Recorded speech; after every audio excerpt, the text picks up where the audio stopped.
हाय class, आप सब कैसे हैं। आज का हमारा टॉपिक है न्यूट्रिशन इन एनिमल।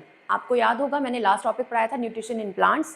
मैं उम्मीद करती हूँ कि आप लोगों को समझ में आया होगा, उसमें कोई डाउट नहीं रहा होगा। ठीक है, तो जैसे कि न्यूट्रिशन इन प्लांट्स था हमारा टॉपिक, जिसमें हमने ये डिस्कस किया था कि न्यूट्रिशन प्लांट्स को कैसे मिलता है, उसी तरीके से आज हमारा टॉपिक है न्यूट्रिशन इन एनिमल। आज हम ये डिस्कस करेंगे कि एनिमल को न्यूट्रिशन कैसे मिलता है। ठीक है, तो एनिमल के न्यूट्रिशन के सिर्फ जैसे प्लांट्स के न्यूट्रिशन के दो मोड्स होते हैं, एक होता है ऑटोट्रॉप मोड और एक होता है हेट्रोट्रॉप मोड। एनिमल न्यूट्रिशन के एक ही मोड होता है और वो होता है हेट्रोट्रॉप मोड। ठीक है, तो all animals are heterotroph because they follow heterotrophic nutrition. The mode of nutrition is heterotrophic. तो जो एनिमल का न्यूट्रिशन मोड है that is heterotroph because they depend totally on other plants and animal for their food. For the nutrition they get from the animals and other animals and plants. Heterotropic mode जो है उसके तीन veg होते हैं, एक होता है parasitic mode, एक होता है सेप्रोफिटिक मोड और एक होता है होलोजोइक मोड। ठीक है, ये तीन तरीके के न्यूट्रिशन के मोड होते हैं हेट्रोट्रॉप में। ठीक है, इस वाले चैप्टर में बेसिकली ये जो चैप्टर है न्यूट्रिशन इन प्लांट्स, इसमें होलोजोइक न्यूट्रिशन मोड के बारे में डिस्कस किया हुआ है। अगर आपको डिटेल्ड वीडियो पैरासिटिक और सेप्रोफिटिक मोड के बारे में भी चाहिए कि एनिमल्स में सेप्रोफिटिक और पैरासिटिक मोड कैसे न्यूट्रिशन के उनका डिटेल्ड डिस्कशन आपको करना है, आपको चाहिए उसकी वीडियो, तो आप मुझे जरूर बताइएगा कॉमेंट्स में, मैं आपके लिए वो भी वीडियो जरूर प्रिपेयर करूंगी। आज इस वीडियो में हम लोग पढ़ेंगे होलोजोइक न्यूट्रिशन। ठीक है, तो होलोजोइक न्यूट्रिशन जो होता है बेसिकली उसमें कुछ स्टेप्स होते हैं जो बेसिकली एनिमल न्यूट्रिशन में फॉलो किए जाते हैं। तो आइए हम उनके बारे में डिस्कस करते हैं। सबसे पहला मोड होता है इंजेशन। ठीक है, तो जैसे कि इंजेशन वर्ड, इसका मतलब है इंजेशन मतलब intake of food, taking in food. तो जब भी एनिमल का प्रोसीजर स्टार्ट होता है न्यूट्रिशन गेन करने का, तो सबसे पहला प्रोसीजर होता है टेकिंग इन फूड। तो this the word is ingestion means taking in food. The second step is digestion. जो फूड उन्होंने इनटेक किया उस फूड का ब्रेकडाउन होना। अब जैसे कि जो फूड उन्होंने डायरेक्ट फॉर्म में लिया है वो एक कॉम्प्लेक्स सब्सटेंस है, वो कोई सॉल्युबल सब्सटेंस तो है नहीं जो बॉडी में एकदम से घुल जाएगा और एनर्जी के रूप में एनिमल्स को मिल जाएगा, ऐसा नहीं होता है। आप जब फूड इनटेक करते हैं तो उसका एक डाइजेशन का प्रोसेस होता है। In the same way animal में जब उन्होंने फूड इनटेक किया उसके बाद फूड जो है वो कॉम्प्लेक्स सब्सटेंस में होता है। तो जो डाइजेशन होता है is breaking down of complete food, breaking down of complex food into soluble substance. ठीक है, ये हो गया step number 2। Third step is absorption. अब जब फूड जो है वो सॉल्युबल सब्सटेंस में कन्वर्ट हो गया, उसके बाद क्या हुआ, प्रोसेस बाय विच जो डाइजेस्टिव फूड है वो बॉडी के ब्लड और सेल्स में जब जाता है उसको बोलते हैं हम लोग एब्जॉर्प्शन। एब्जॉर्प्शन का क्या मतलब है, process by which digestive food moves to blood and cell of the body. ये हमारा थर्ड स्टेप होता है। Fourth step is assimilation. जब हमारी बॉडी ने डाइजेस्ट कर लिया, सॉल्युबल सब्सटेंस में कन्वर्ट हो गया फूड, उसके बाद हमारे ब्लड और सेल में हमारा जो है फूड चला गया, उसके बाद क्या हुआ, प्रोसेस जो एसिमिलेशन है वो क्या है, process by which absorb food is used by body to release energy and repair worn out parts. इसका क्या मतलब हुआ कि जब बॉडी के सेल में और बॉडी के जो ब्लड में हमारा जो फूड है वो चला गया, उसके बाद एसिमिलेशन का मतलब क्या होता है कि जो बॉडी है हमारी वो उस फूड से एनर्जी रिलीज करे, बॉडी को एनर्जी दे to to work out, to move around, और जो हमारे वर्न आउट्स होते हैं, जो हमारी बॉडी में कोई भी रिपेयरिंग होती है उसको करने के लिए भी फूड की जरूरत होती है। तो assimilation is the step, assimilation is the process, हम उस वाले प्रोसेस में ये होता है। ठीक है, अब लास्ट हमारा प्रोसेस होलोजोइक न्यूट्रिशन का है, वो क्या है, इजेशन। जब भी अनडाइजेस्टेड फूड, जब बॉडी में जो फूड डाइजेस्ट हो गया वो तो ब्रेक डाउन होकर के हमारी बॉडी के अंदर चला गया। अब जो अनडाइजेस्टेड फूड बचा हमारी बॉडी में, जो अनडाइजेस्टेड फूड और वेस्ट हमारी बॉडी से बाहर निकलता है, बेसिकली जो एनिमल की बॉडी से अनडाइजेस्टेड फूड और जो वेस्ट होता है वो बाहर निकलता है, उसको हम लोग बोलते हैं इजेशन। तो बेसिकली होलोजोइक न्यूट्रिशन के 5 स्टेप्स होते हैं, ingestion, digestion, absorption, assimilation and egestion. ठीक है, तो आई होप ये आपको समझ में आ गया होगा। अब इसके बाद हम animal in nutrition he chapter में हम नेक्स्ट टॉपिक पे बढ़ेंगे, वो है न्यूट्रिशन इन ह्यूमंस। मैंने आपसे कहा था कि हम लोग न्यूट्रिशन इन प्लांट्स में न्यूट्रिशन इन ह्यूमंस पढ़ेंगे, लेकिन उससे पहले एक इंपॉर्टेंट छोटा सा टॉपिक है न्यूट्रिशन इन एमीबा, क्योंकि ये बड़ा इंपॉर्टेंट है एग्जाम में, ये 1 या 2 नंबर का 110% आता है, कभी कभी इसका एलेबोरेटेड पूरा विजन पूरा डायग्राम बनाने को आता है, तो ये 4 नंबर में भी आता है। तो इसीलिए मैं ये वाला टॉपिक लेना चाह रही थी। तो हम पहले ये वाला डिस्कस करते हैं, उसके बाद हम लोग न्यूट्रिशन इन ह्यूमंस पढ़ेंगे। तो जो अमीबा होता है वो उसका न्यूट्रिशन कैसे होता है? सबसे पहली चीज है अमीबा को आप समझिए कि अमीबा है क्या। अमीबा एक यूनिसेलुलर ऑर्गेनिज्म है जो कि माइक्रोस्कोपिक है, आप नेकेड आई से अमीबा को नहीं देख सकते, ठीक है। और जो उसका जो बेसिकली जो स्ट्रक्चर है वो भी मूव करता रहता है, वो कोई एक प्रॉपर स्ट्रक्चर नहीं है कि उसका एक पूरा बॉडी का स्ट्रक्चर है, वो मूव करता रहता है थोड़ा ये वो क्योंकि फ्रेश वाटर ऑर्गेनिज्म होता है, ठीक है। और वो माइक्रोस्कोपिक है, तो माइक्रोस्कोप से ही हम उसको देख सकते हैं। अच्छा, अब वो फीड करता किस पे है? वो फीड करता है जो टाइनी एक्वाटिक एनिमल्स और एक्वाटिक प्लांट्स होते हैं, वो उनके ऊपर वो फीड करता है, ठीक है। उन्हीं को वो अपने इनटेक करता है और उन्हीं से वो न्यूट्रिशन लेता है, ठीक है। अब क्या प्रोसीजर क्या होता है कि अमीबा में किस तरीके से जो है न्यूट्रिशन होता है? स्यूडो एक्चुअली उसके पास मुंह नहीं होता, अमीबा के पास डोंट हैव माउथ, ठीक है। तो जब मुंह नहीं है तो इंजेक्शन कैसे होगा? तो वो एक स्यूडोपोडिया फॉर्म करता है, ठीक है।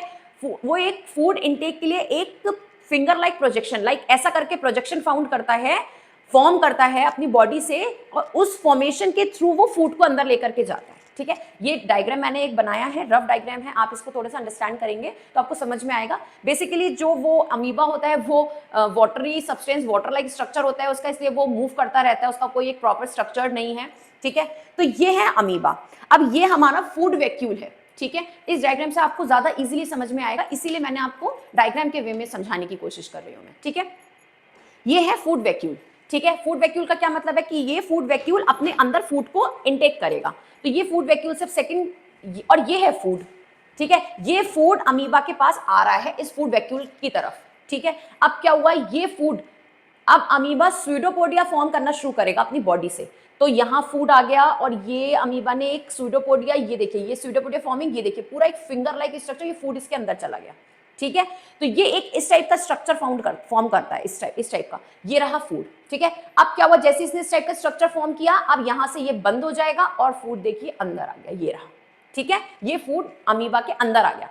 अब क्या हुआ, अब अमीबा के अंदर आने के बाद डाइजेशन शुरू होगा, ठीक है। अब भाई सभी के बॉडी में डाइजेशन होता है, अमीबा की बॉडी में भी डाइजेशन होगा, तो जो फूड अंदर आया, ये फूड ने डाइजेशन का प्रोसेस स्टार्ट किया।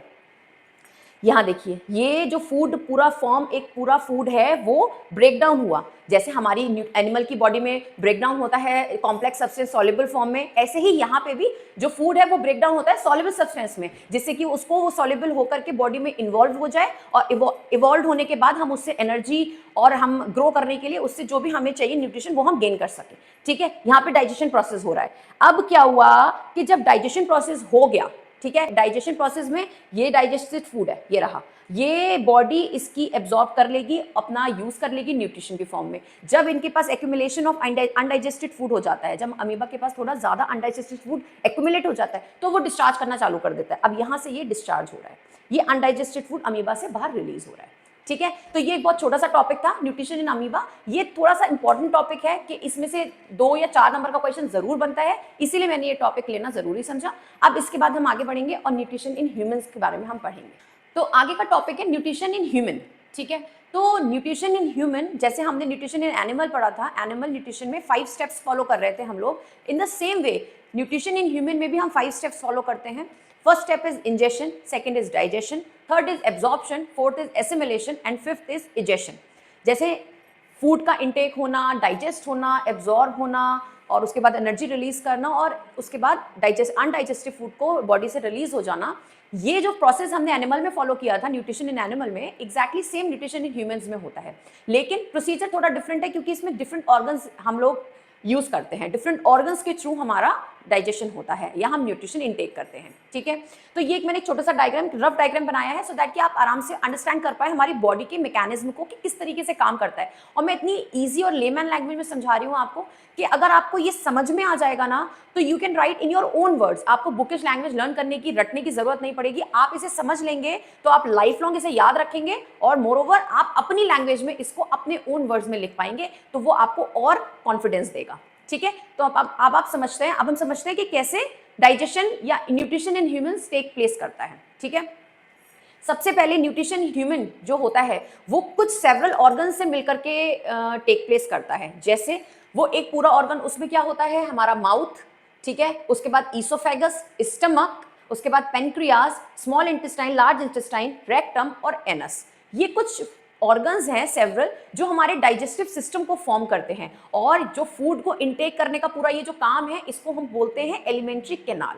ठीक है, जो एलिमेंट्री कैनाल में ये सारे ऑर्गन्स आते हैं जो फूड को अंदर ले जाते हैं, डाइजेशन करते हैं और बॉडी से अनडाइजेस्टेड फूड को बाहर निकालने तक का काम करते हैं। पूरा प्रोसीजर एक एलिमेंट्री कैनाल, पूरा एक वर्ड है जिसको हम बोलते हैं, ये सेवरल ऑर्गन से मिलके बनता है। ठीक है, अब इसी में लिवर, पेनक्रियाज और स्लाइवरी ग्लैंड्स, ये तीन जो हमारे ग्लैंड्स हैं, ये जो तीन हमारे ये दिए हुए हैं, ये हमारे डाइजेस्टिव जूसेस को सीक्रेट करते हैं, जिससे हमारी बॉडी में जो फूड हमने इनटेक किया है वो डिसॉल्व या सॉल्युबल, जो कॉम्प्लेक्स सब्सटेंस है वो सॉल्युबल सब्सटेंस में कन्वर्ट होने में ये जो डाइजेस्टिव जूसेस होते हैं ये हेल्प करते हैं। ठीक है, अब हम लोग यहां से शुरू करते हैं।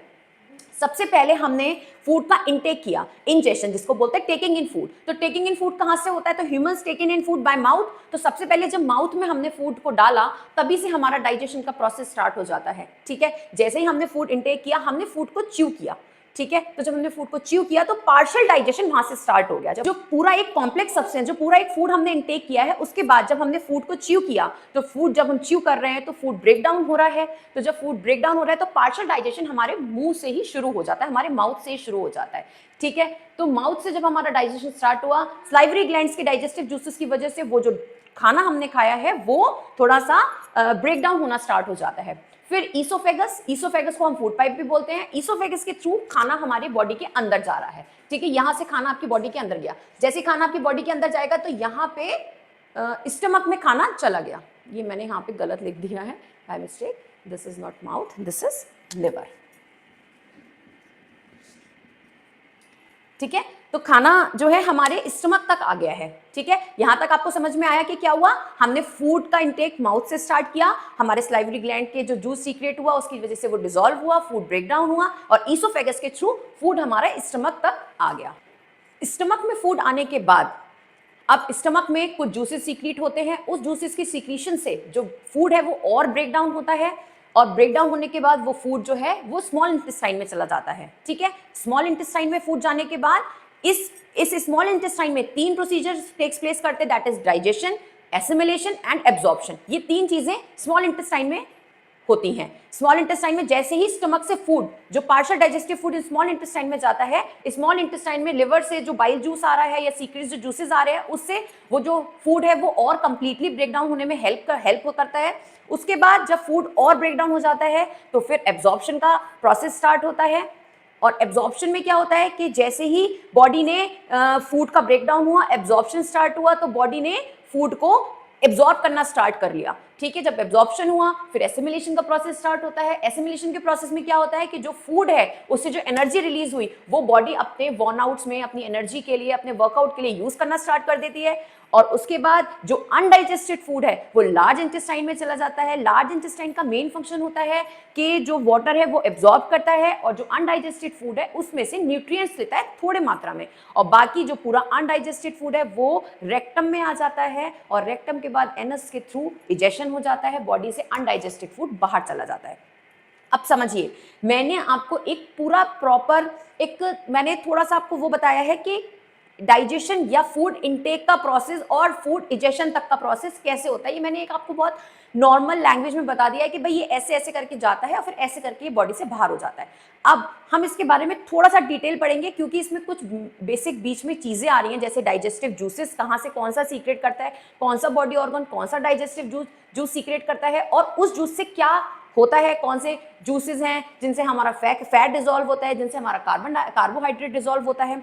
तो ये सारी चीजें हम इसमें डिटेल में भी पढ़ेंगे। ठीक है, आपको आई होप ये जो समझ में, जो मैंने आपको ये बात बताई है कि खाना इंजेशन से लेके एजेशन तक का जो प्रोसेस है वो आपको समझ आ गया होगा। ठीक है, अब हम इसके जो बीच में मेन जो बातें हैं, जो इनकी जो मेन, ये तो हाईलाइट्स मैंने बता दी, अब इनके जो डिटेल डिस्कशन है वो मैं आपको बताती हूँ, तो उसके बारे में हम आगे बढ़ते हैं। ठीक है, तो सबसे पहले जो हमारा मुंह से शुरू होता है डाइजेशन, तो मुंह में हमारे तीन चीजें होती हैं, एक होता है टीथ, एक होता है स्लाइवरी ग्लैंड और एक होता है टंग। ये तीन चीजें होती हैं। तो जैसे ही हमने फूड को मुंह के अंदर रखा तो दांत जो होते हैं, तो टीथ ने क्या स्टार्ट किया, च्यू करना स्टार्ट किया। तो जैसे ही वो च्यू करना स्टार्ट करता है तो जो स्लाइवरी ग्लैंड है वो स्लाइवा सीक्रेट करता है, जो खाने के साथ मिल करके उसको पार्शियली डाइजेशन उसका स्टार्ट कर देता है। ठीक है, तो ये बेसिकली हमारे जो मुंह के अंदर का जो स्टार्टिंग प्रोसीजर है उसमें टीथ, सलाइवरी ग्लैंड और टंग, ये 3 चीजें इन्वॉल्व होती हैं। ठीक है, तो अब यहाँ पे आपको समझने की जरूरत है कि टीथ कितने, क्योंकि यहाँ पे इस चैप्टर में टीथ के बारे में भी एक पूरा एक टॉपिक है, तो आपको ये समझने की जरूरत है कि टीथ कितने तरीके के होते हैं।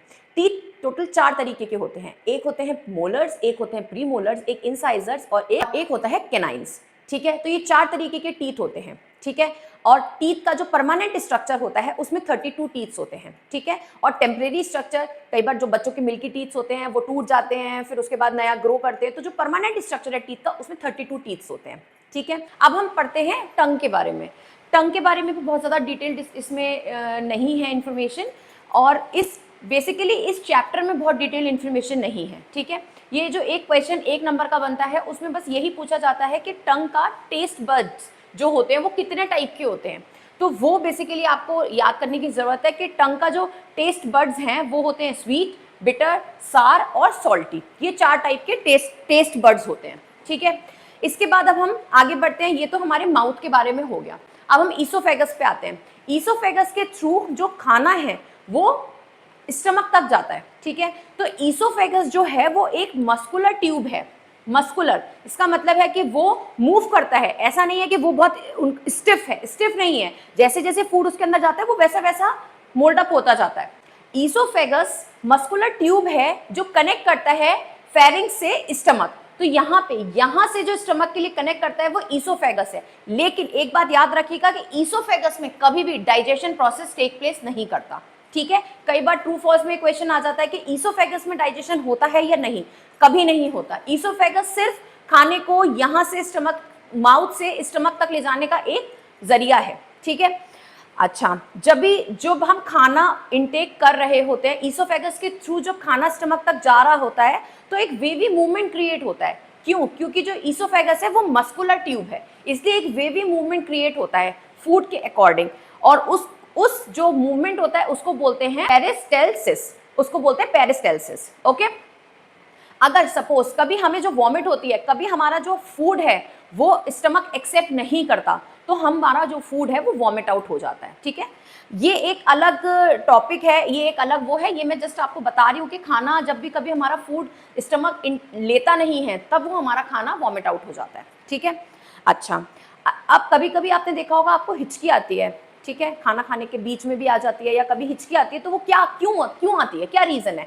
वो जो हमारा एपिग्लॉटिस है ये क्या करता है, एपिग्लॉटिस प्रिवेंट्स फ्रॉम फूड को विंड पाइप में जाने से वो रोकता है, और कभी खाना गलती से विंड पाइप में चला जाता है तो हमें हिचकी आती है। जो हिचकी आती है वो खाना विंड पाइप में चला जाता है तो हमें हिचकी आती है। ठीक है, जो एपिग्लॉटिस है वो प्रिवेंट करता है कि खाना विंड पाइप में ना जाए।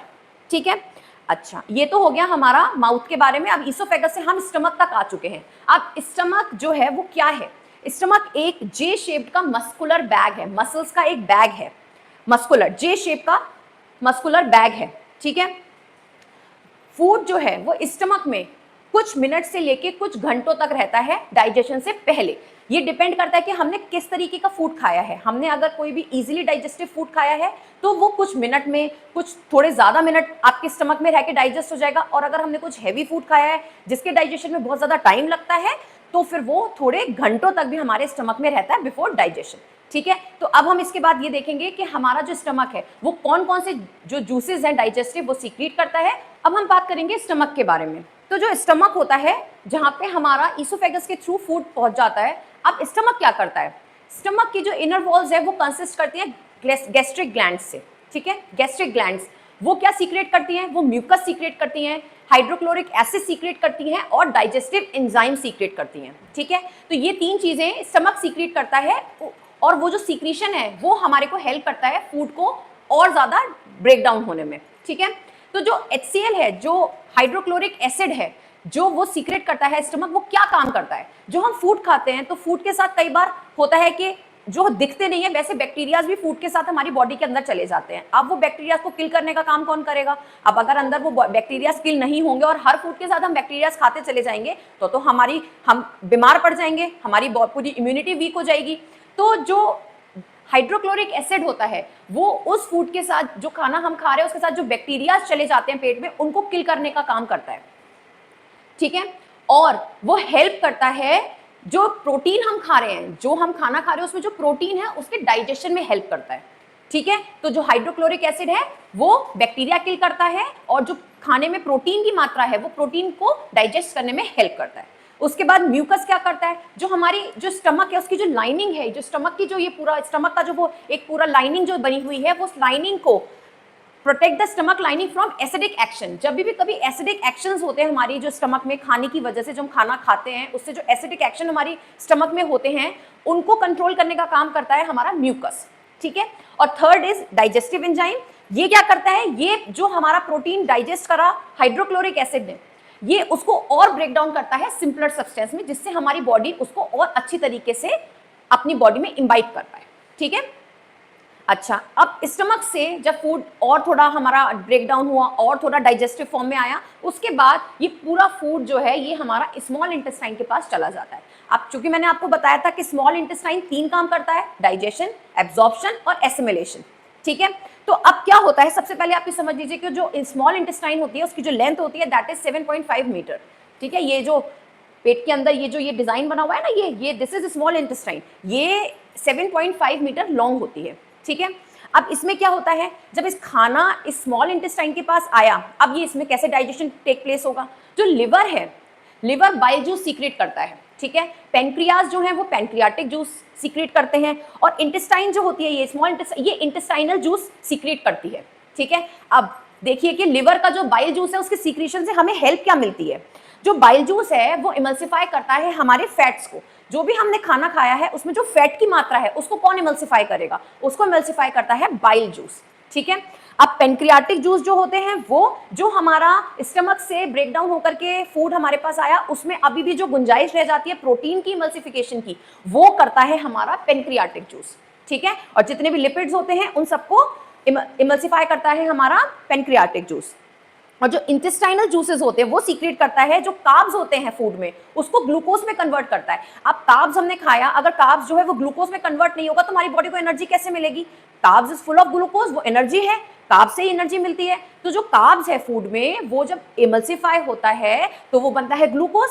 वो कौन बनाता है, वो बनाता है ये यहाँ से जो जूस सीक्रेट होता है वो इमल्सिफाई करता है हमारा कार्ब्स को ग्लूकोज में, प्रोटीन को एमिनो एसिड्स में, और जो फैट्स हैं उनको फैटी एसिड और ग्लिसरॉल्स में।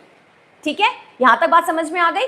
अब अभी तक हमें ये समझ में आता था इंजेक्शन से इजेक्शन तक का हमने अभी प्रोसीजर देख लिया था। अब हम इसके इन बिटवीन देख रहे हैं जो छोटी छोटी चीजें हैं जो इंपॉर्टेंट हैं, जिनको याद रखना बहुत जरूरी है, जैसे कि कौन सा जो बॉडी ऑर्गन है वो कौन सा जूस सीक्रेट करता है, और उस जूस के सीक्रेशन से हमारे जो फूड का ब्रेकडाउन है उसमें क्या हेल्प होता है, क्या चीज प्रोटीन से, किस सीक्रेशन से प्रोटीन ब्रेकडाउन होता है, किससे कार्बोहाइड्रेट्स ब्रेकडाउन होते हैं, वो सारी चीजें मैंने आपको यहाँ पर बताई हैं। ठीक है, अब हमारा फूड जो है वो स्मॉल इंटेस्टाइन में जाकर और डाइजेस्ट हो गया। ठीक, अब प्रोसीजर आता है लार्ज इंटेस्टाइन में जाने का। अब लार्ज इंटेस्टाइन क्या करता है, वो जो मेनली उसका काम है वो पानी को एब्जॉर्ब करता है, और जो अनडाइजेस्टेड फूड है उसमें से थोड़ी सी मात्रा में न्यूट्रिएंट्स ले लेता है। ठीक है, तो अब खाना स्मॉल इंटेस्टाइन से लार्ज इंटेस्टाइन में गया, उसके बाद लार्ज इंटेस्टाइन ने क्या किया, पानी एब्जॉर्ब किया, थोड़ा सा न्यूट्रिएंट लिया, और बाकी अनडाइजेस्टेड जितना भी फूड था वो सारा रेक्टम में भेज दिया। ठीक है, ये काम होता है हमारा लार्ज इंटेस्टाइन का।